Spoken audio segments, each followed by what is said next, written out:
Hi friends, I'm Tilak, you're watching Tech Maybe Unique, and today we're going to see how to insert a hyperlink or how to insert a link inside the text on your WPS spreadsheet on your computer or PC. And if you're new to this channel, make sure to click on subscribe button below. We just quickly move on to the video. So how to insert the hyperlink on your WPS spreadsheet on your computer, I'm just going to show in this video.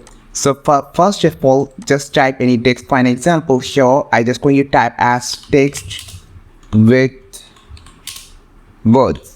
Okay, something like that. Okay, so here a paragraph of text here, words here. So I just going to click on the cell first and just right click here. Just go inside the insert option, and here you can find option called hyperlink. Click on this. Now you can see it shows address. You just need to copy the address. So here I just going to copy the address directly from the YouTube.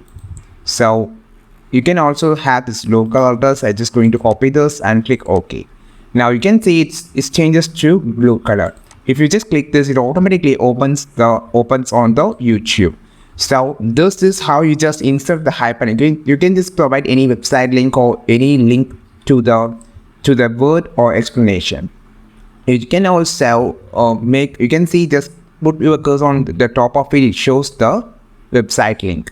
This is how you just insert the hyperlink or link on your WPS spreadsheet on your computer. I think this video, do not like this video, share this video, subscribe to this channel. We will meet on the next video with a super valuable content. This is Tilak signing off from Tech Maybe Unique. Have a wonderful day.